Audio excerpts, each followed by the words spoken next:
Is Jim Brown the greatest team sport player we've ever seen? We'll get into that this week. Sans Coach, this week on Iceman and Coach.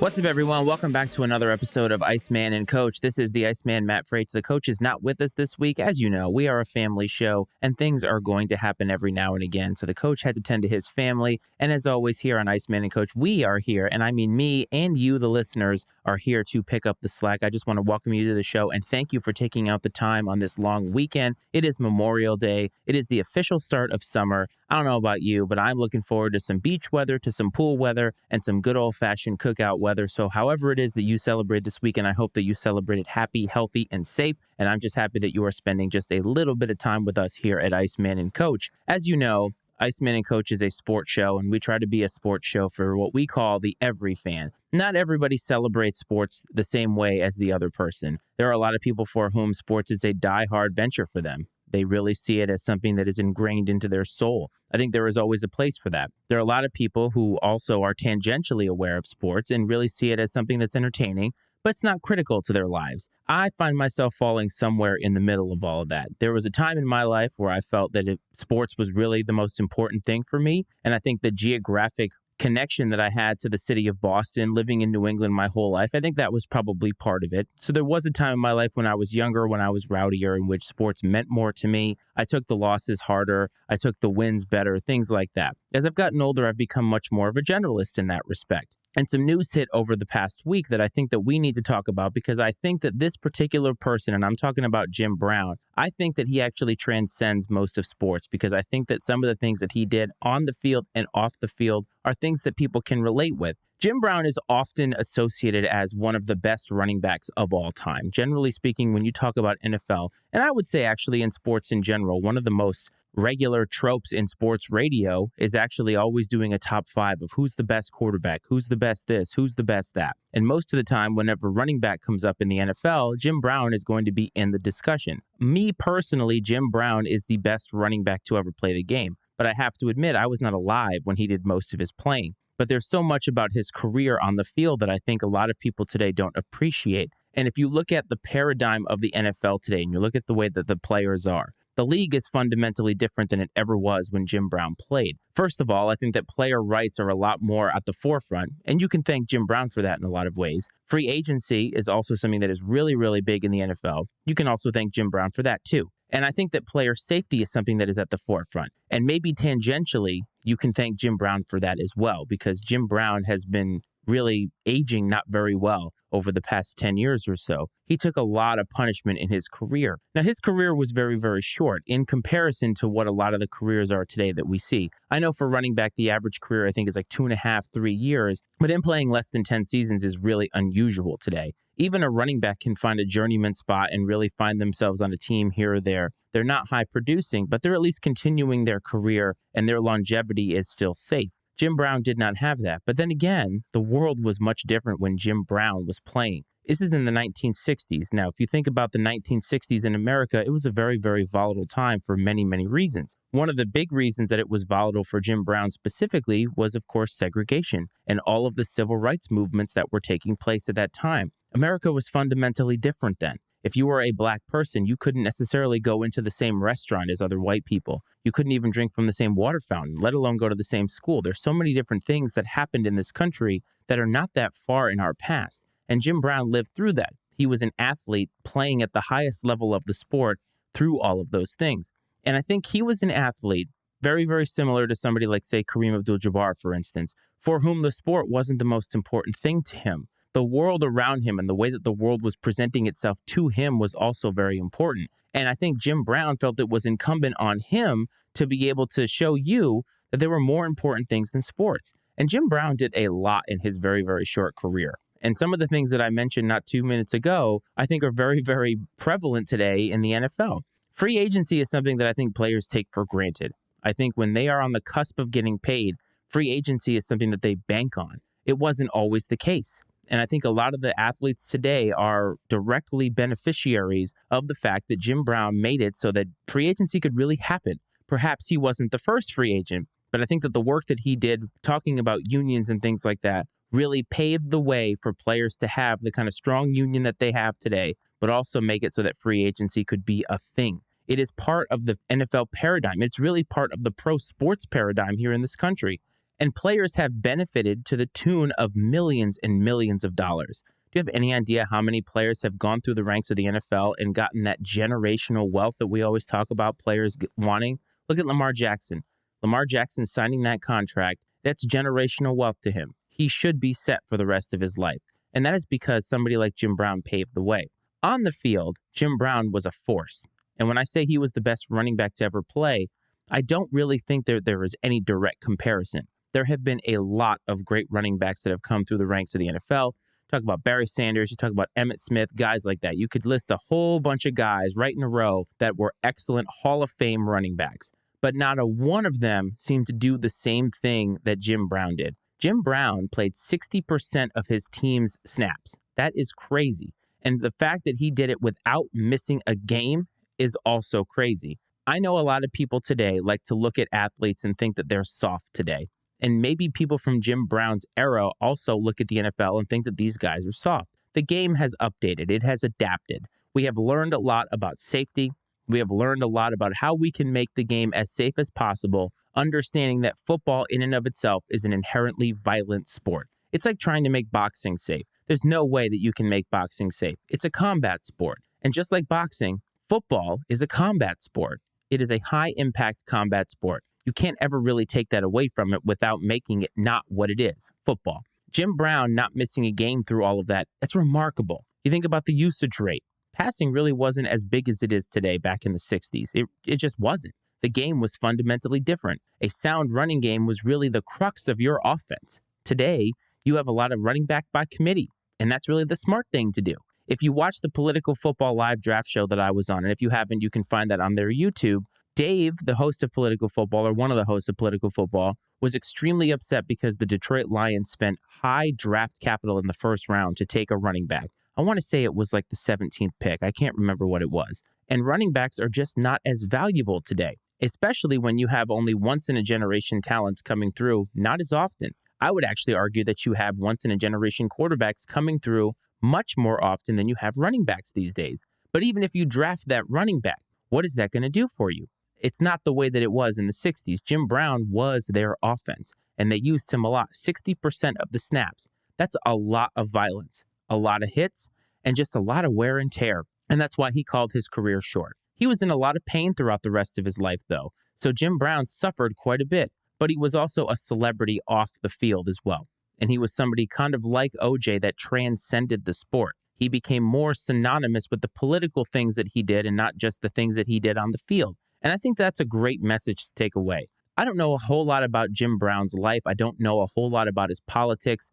I haven't even done really the research to know exactly everything that Jim Brown did. But what I do know, and what I think is important for you to take away on this particular episode, is the fact that Jim Brown was great. And he was great at a lot of things that he did. And he died an angry man because the world really hasn't changed all that much in what he was fighting for.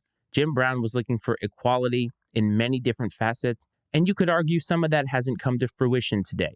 There are a lot of people that don't feel as if the United States is the land of the free for them, and Jim Brown was fighting for that for Black people. Other people will be taking up that mantle for him. Jim Brown did quite a bit, and I urge you to look him up. If you've never heard of Jim Brown and you are a football fan, you need to know who he was. You need to understand the impact that he had on the game, and you need to understand the impact that he had on a lot of the running backs coming out today. Derrick Henry is seen today, or was seen last year or the year before, as the best running back in the league because he is a direct descendant of Jim Brown. If you look at the way that he runs, you look at his physique, he is Jim Brown today. He's the closest thing we've ever had to Jim Brown. And really, there's not a comparison. And any running back would probably tell you that Jim Brown is the man. A lot of people will tell you that Jim Brown's the man. So on the football field and off the football field, Jim Brown, I think, is an elite person, and he is one of the GOATs. He's definitely the GOAT running back. He has got to be a top 5 NFL player of all time. I'm not really sure that that's a debatable topic, But that's kind of the point of the show, isn't it? So if you disagree with me and you don't think that Jim Brown is all that, do not forget to call or text the show, area code 703-718-6314. Coach and I would love to hear your thoughts on Jim Brown. We'd love to hear your thoughts on his place in NFL history, how you feel about running backs, whatever it is that you want to tell us. We are here for your takes, and we'd love to hear from you. So don't forget to call or text the show anytime to let us know how full of crap we are. We are entering that time period as we hit the summertime in which most people would consider this to start a lull in sports. We have the Stanley Cup final coming up. We have the NBA finals coming up. The baseball season is now almost 2 months in, but there's not going to be football for another 3 months. And a lot of people think that that is a lull. I think you need to take a look at what's going on in the NHL and NBA playoffs right now, because you have 2 number 8 seeds, both from the city of Miami, that one of them is going to their final. The other one is on the verge of going to their final. And I think that that is a remarkable story. You don't see that too often. 8 seeds do generally tend to make noise in the NHL playoffs because hockey is such a different game once you get to the playoffs. I mean, hockey really is different in a lot of ways because there's so many elements of chance that are introduced to hockey, a bounce here, a bounce there. The puck can go past that line anytime, anywhere, anyhow, and it really sometimes is out of the control of the players that are on the ice. Basketball is a little bit different. You have to get hot and stay hot. And there's something about the Florida Panthers and the Miami Heat that are hot right now. I think the Florida Panthers came in with a chip on their shoulder, barely making the playoffs, being told they had no chance against a historic Boston Bruins team. That's the part that I want you to remember. The Boston Bruins in that first round were historic. By every measure in the regular season, they were the best regular season team to ever play NHL hockey. And I'm talking statistically. There's just really no comparison. And yet they got bounced in the first round by a plucky team from Florida because nobody told them that they had a chance. And once you get past that first hurdle, all the gloves are off. You know that you're going to make a run. And they have made a run all the way to the Stanley Cup final. The Miami Heat, on the other hand, came in. They were a part of the play-in. They were going to lose the play-in, came back and won. And then they get the Milwaukee Bucks. And we talked about that a couple of weeks ago on the show. We talked about Mike Budenholzer getting fired. We talked about Giannis and his there is no failure in sports and all that. And they have since made it to the Eastern Conference Finals. And as I'm recording this for you now, they are playing in Game 6 of the Eastern Conference Finals. Both of these teams have another thing in common in which they went up 3-0 in their series. And I started to wonder to myself, like, what is the mentality when you go down 3-0? It has to be a unique thing because historically, not many teams have overcome that hurdle. There's only been a handful of teams that have ever come back from down 0-3. And I wondered, how is that? And why is that? Because teams go on runs all the time. And I think it's the level of competition. I also think there's something mental about the fact that when you go down 0-3, that narrative is following you. You know that almost no teams have come back from that deficit, and it has to get to you. There has to be something in your brain that says, oh, wow, I don't think we have a chance here. Of course, hope springs eternal, and you want to think that there is hope. But I think that that hope is fleeting, and I think that it's false hope, honestly.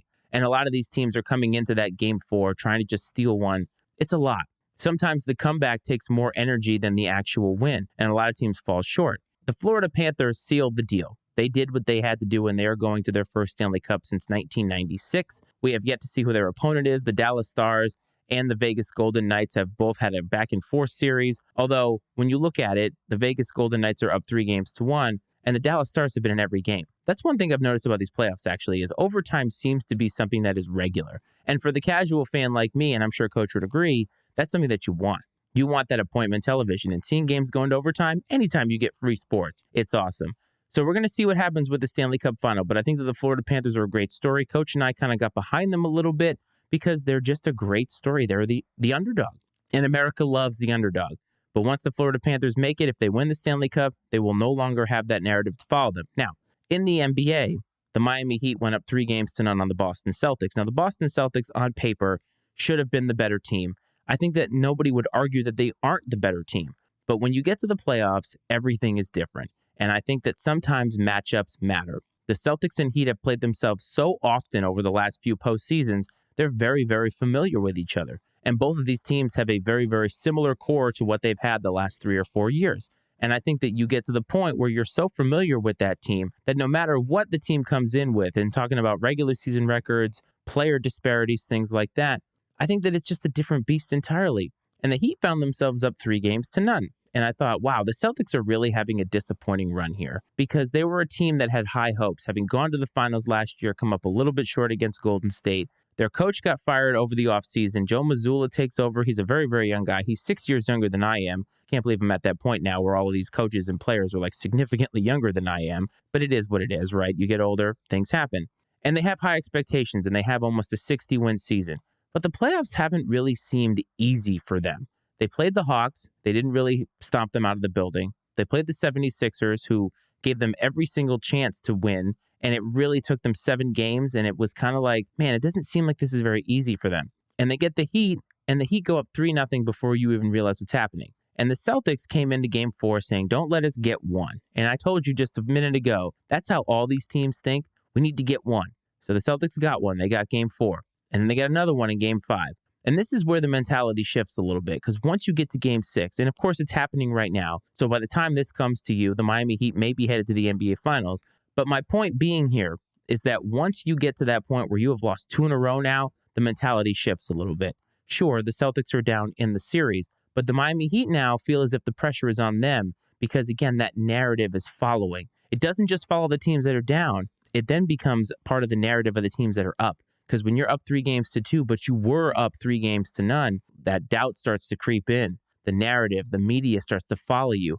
Are they going to blow this lead? What's happening with the Heat? Are the Celtics finding something? And so if the Celtics end up making it to game 7, all bets are off once that happens. And it will be very, very exciting. Now, I think a lot of the country has fatigue over these two teams, but if something historic like this is going to happen, I think most of the casual fans out there watching this series are going to take that and say, you know what, I'll take that any day, because not only does America love an underdog, but they love a historic story. And so if the Boston Celtics make this comeback, it will be historic, but they are going to get a tough matchup on the other side because the Denver Nuggets did the thing.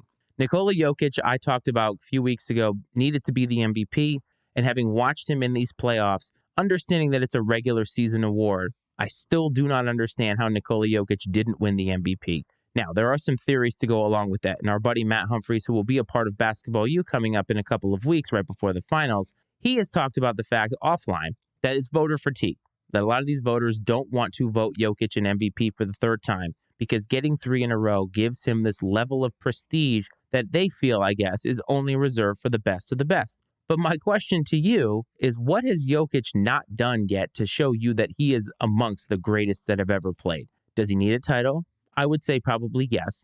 But I'm saying statistically, and the way that he plays the game and the things that he is doing, I mean, in these playoffs, he has had some stat lines that are not only historic, but they're also pedestrian for him. How can you be both historic and that is your average on a given night?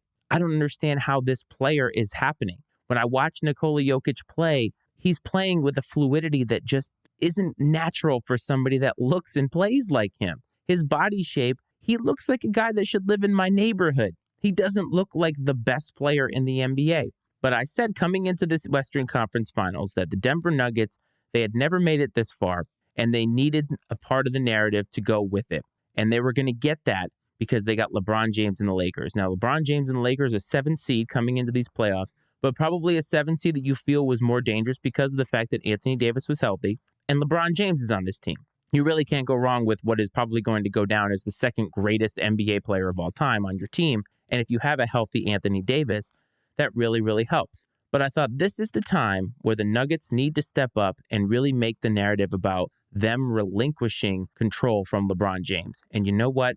Jokic and crew, they did it. They swept the Lakers right out of the playoffs. I don't believe that this hurts LeBron's legacy. I know a lot of people are trying to take this in a microcosm and say, what does it mean for his whole legacy? LeBron James is just fine. He's going to come back. He's going to play his 21st season. He's fine. Every single great has some bad mark on their resume. There's a lot of scar tissue on a lot of these greats. They're not all perfect. Michael Jordan, to his credit, retired in the 2 years that he could have lost to the Houston Rockets. We don't know. Michael Jordan's legacy might be seen differently today had he not retired. LeBron James has been playing for 20 years, and his longevity is going to be unprecedented. Nobody is going to play at this level for this long other than LeBron James. It's just not going to happen. He doesn't even look like he's losing his step. And yes, the wear and tear is getting to him, and you could tell because he was carrying that team in Game 4 against the Nuggets, but he still has it in him. And that's the strange part about LeBron is he's 38 years old, all those miles, he still got it. He's still that guy, even if he's only maybe top 3 in the league, top 5 in the league. It's amazing at his age that he's even in that conversation. But Jokic and crew are going to the NBA Finals for the very first time, and Jokic has the chance now to cement himself and his legacy, kind of like the way that Giannis did it 2 years ago. And once you get that first ring, a lot of the pressures are a little bit different. And maybe they do change over time because Giannis is obviously being asked now 2 years later, hey, how come you guys failed? He just won a title 2 years ago and all of a sudden he's a failure now. But Jokic needs to get to that rung of the ladder. He needs to win that title and he needs to take his team to the promised land. And when he does, he's going to be cemented as one of the greats. And I think that this year there is a lot of good narratives coming in from the NBA Finals. And we're going to see, is it going to be the Celtics going for their, 19th championship? Is it going to be the Heat trying to go for that championship under Pat Riley that didn't include the big three? Or is it going to be Nikola Jokic finally getting that first title and everybody having to recognize him as not only probably the best player in the NBA, but possibly one of the best players of the last 20, 30 years? So a lot of intrigue there, and you can follow that here on Iceman and Coach. It's funny that we mentioned the Miami Heat because the Miami Heat, to me, are kind of related to the next topic of the week, and that was the NBA draft lottery that took place last week. Now, this year, there is an unprecedented player, Victor Wembanyama, who's coming out of France, who everybody is vying for. I can think of a few NBA drafts where there have been players like this. The one that kind of strikes me was when Tim Duncan came out of Wake Forest. The Boston Celtics were easily the worst team in the league that year. The San Antonio Spurs won the draft lottery and were able to select Tim Duncan, and the rest is history. They won 5 NBA titles. The Boston Celtics won 1. That was when the Big Three came about. But when the Miami Heat were on the verge of possibly not making the playoffs, I was listening to some Miami sports radio that I generally tend to do, and some of the people down there were talking about the fact that the Heat should blow it so that they don't make the playoffs and they have a chance at Wembanyama.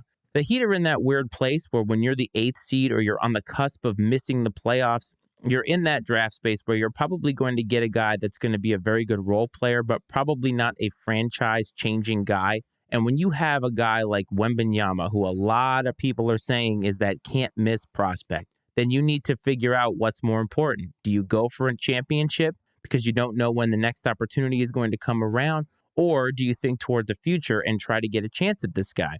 And I think that the Heat were in an advantageous position because they held their own destiny in their hands at the end of the season. They could have easily just tanked and lost and tried to get a shot at Wemby. And I know that the Dallas Mavericks obviously got hit for that, and Luka was not happy with it because he, on the other side of that, wanted to play for a championship. But there are a lot of teams now that are looking at when do we rebuild? And I think that's a fascinating element of this. And I thought about it in terms of hockey, but hockey's very, very different because hockey from a year-to-year basis, the parity is so high. Some teams that miss the playoffs one year, they could be the worst team in the league. They then all of a sudden vault to being in the playoffs. Look at the Seattle Kraken. First year as an expansion team, worst record in the league by far. Next year, they make it to the second round of the playoffs. So things can change in a heartbeat, and you just get a couple of players. It's really a team sport in that element. There are so many factors that make hockey what it is, and with so many guys on that roster that you're constantly changing in and out, not many times is one guy going to just do it for you. He's got to have some support around him, and there's so many factors that go into it. But in the NBA, when you only start 5 guys, getting that can't-miss guy could be the difference between 20 years of success and 20 years of losing. And so the lottery comes about, and there was a 3-way tie for last place last season. The San Antonio Spurs were one of those teams, and they ended up getting the number 1 pick to draft Victor Wembanyama. And a lot of people are just groaning about this because, oh, great, the NBA rigged this. The Spurs are going to be the next dynasty again, blah, blah, blah, blah, blah. And while I think that there is some validity to trying to get a chance to draft a guy like this is a lottery system. And so the chances that you're going to get it are very, very slim. Even those teams with the worst record in the league had, a 16% chance to get it. That's really, really low. And I think that if you have a chance to win a championship, you should go for it. The Miami Heat obviously feel good about the core that they have to the point that they continue to put them out year after year. And Jimmy Butler does something different in the playoffs. And I think that the Heat were doing the right thing by wanting to get in.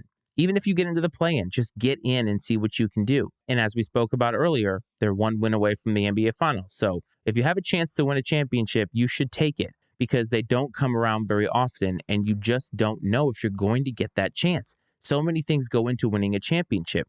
But the question really becomes, if you're a team that you know doesn't have a lot of talent, how do you effectively tank knowing that you're not guaranteed anything? And there is an inherent danger to tanking in the NBA because you don't know what you're going to get. And a lot of these teams that have been bad for so long have never won the lottery. And even if they win the lottery, the fact remains there are not a lot of can't-miss guys out there. But this guy, Wembanyama, is a can't-miss guy, and he's going to change the fortunes of the San Antonio Spurs. My overall point to this is the lottery a good thing or a bad thing? Because a lot of people feel that if you are the worst team in the league, you should be rewarded with the first pick in the draft because you were bad. But there's a lot of factors that go into being bad, isn't it? I mean, if you think about it, there's a lot of things that coaches can control or executives can control that make it so that you are bad. In this particular year, when there is a can't-miss prospect, there are a lot of teams that will be incentivized to be the worst in the league. And what does that really do to competitive balance? What does it do to the fan experience? There's a lot of things to take into consideration there.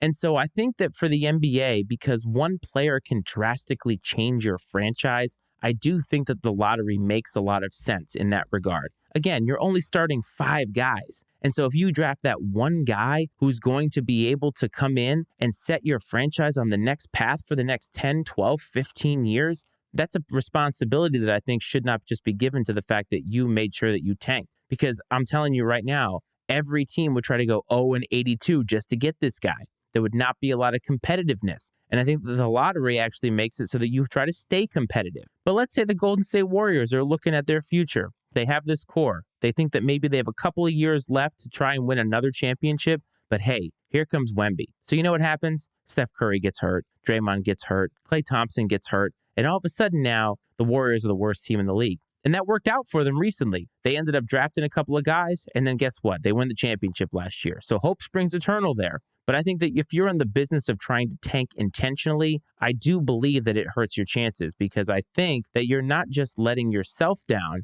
you're letting the fans down too. And on the back end, you're not guaranteed anything. There is no guarantee that you're going to get that first pick. From a business perspective and from a competitive perspective, teams like the Miami Heat that are on that cusp, they need to decide when the time is to pull the plug. But I think the time to pull the plug is not when they're on the cusp of the playoffs, but once they realize that there's no moving past that. Once you realize that your stars are aging, you need to cut bait and then have a couple of bad years so that you can try to get those draft picks. You can try to rebuild the roster and do it that way. I just do not think that having a draft lottery in any other sport works out because I just believe that the draft in the NBA, one guy can change so many fortunes. And I think the San Antonio Spurs are going to find that out. It'll be really interesting to see what Wemby does with the San Antonio Spurs. He has a lot of upside. He's coming to a coach in Greg Popovich, who's obviously one of the greatest to ever do it, a multiple-time champion. And if there is a team that can actually nurture this guy and make sure that he does everything right,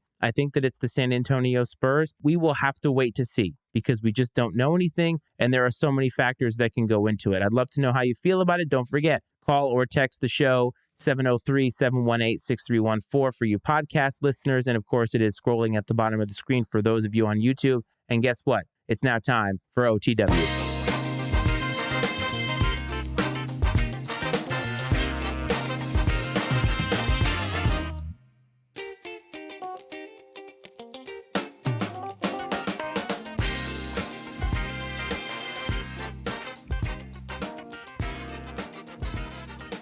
OTW of the week, as Coach and I like to have a little bit of fun every single week, putting a little personal flair on the show. And usually we have Iceman Stat of the Week and Coach's Pick of the Week, but because Coach is on the shelf this week, we are going to stick with the Iceman's Stat of the Week. So earlier we talked about Nikola Jokic and we talked about the NBA draft. Something that I learned this week, which was just laugh out loud funny, is that when Nikola Jokic was chosen, he was in the second round. I believe he was pick number 41 overall. He was chosen on a commercial break, and that commercial was Taco Bell. So the greatest player in the NBA today should have been a 3-time MVP, was drafted during a commercial break. So obviously, those in the media tent didn't think that he was going to be anything special, and now he's 4 wins away from winning that NBA title.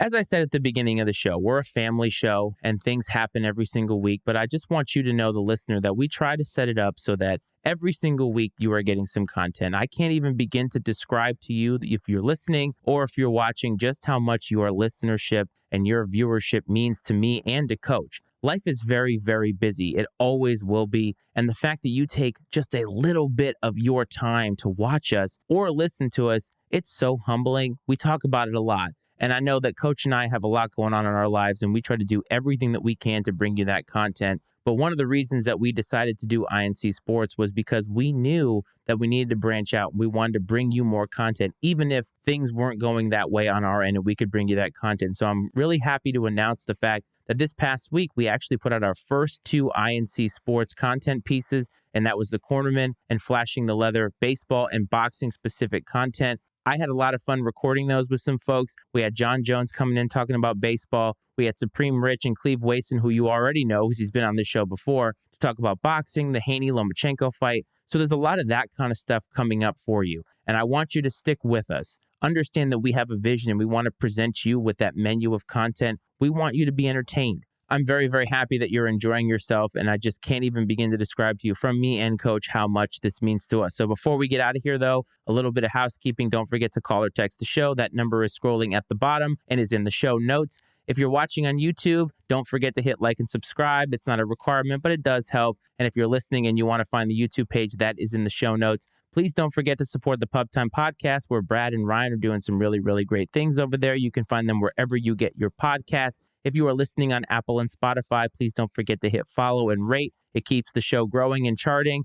If you want to find us on social media, at Iceman and Coach is the handle for both Twitter and Instagram. I hope this finds you well. I hope this finds you safe. And as always, from me and from Coach, this is Iceman and Coach.